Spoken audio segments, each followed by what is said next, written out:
Olá, somos a EDP. O pasado venres celebrouse en Madrid a convocatoria nacional do Premio EDP University Challenge, co que se pretende recoñecer o talento dos mozos enxeñeiros e o desenvolvemento de proxectos relacionados con enerxías renovables.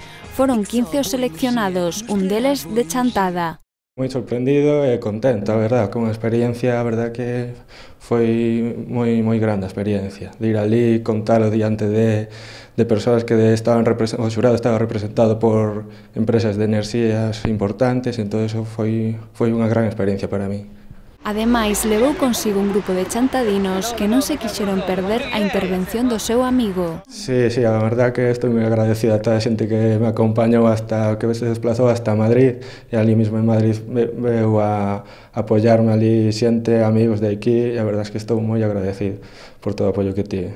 Fran participou co seu proxecto de fin de carreira, centrándose no aforro enerxético e outros beneficios da enerxía solar para levar a cabo melloras nun centro comercial de Vigo grazas a unha tecnoloxía bastante novidosa. O meu proxecto consistía, dediqueime no centro comercial de Vigo, un centro comercial que se chama Centro Comercial Camelias, que ten un lucernario, unha bóveda cristalada, decidín integrar a enerxía fotovoltaica nese edificio, non con as típicas placas opacas, senón con unha tecnoloxía moi novedosa que como o vidrio das ventanas, pero ese vidrio deixa pasar a luz e está xenerando electricidade. En este centro comercial ten unha cristaleira moi grande, unha bóveda moi inmensa, entonces fixen un estudio enerxético con esa tecnoloxía. Unha mágoa que non se fixera co premio, pero o nivel do concurso era bastante elevado. O certo é que Fran sabe valorar os proxectos gañadores. Os demais proxectos eran moi diversos, había de todo, pero os tres gañadores a verdade é que tiñan proxectos moi bons, polo que para min mereceron gañar, porque eran grupos de 2 a 3 personas apoiados con profesores así de departamentos importantes, entón sí que eran proxectos moito máis grandes que o meu. Que consistían en que tipo de enerxía? O proxecto ganador, por exemplo, consistía en xerar enerxía a partir dos pasos de cebra nas rúas. En plan, cunha serie de tecnoloxía que eles mesmo deseñaron, con LEDs, a través da pintura, tiñan unha tecnoloxía unha idea moi innovadora.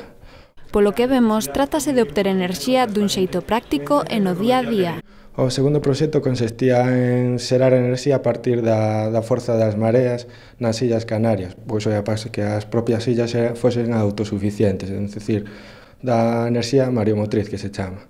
Este tipo de concursos encárganse de contrarrestar a falta de investimento tanto por parte das empresas privadas como do goberno.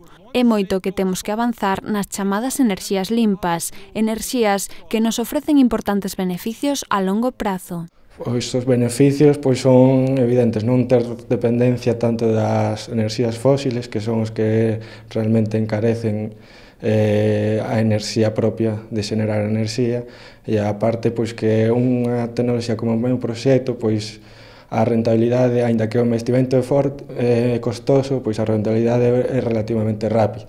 Entón, se nun edificio poñemos ou aplicamos o proxecto, ese edificio ao cabo de 5 ou 10 anos xa sería autosuficiente enerxéticamente.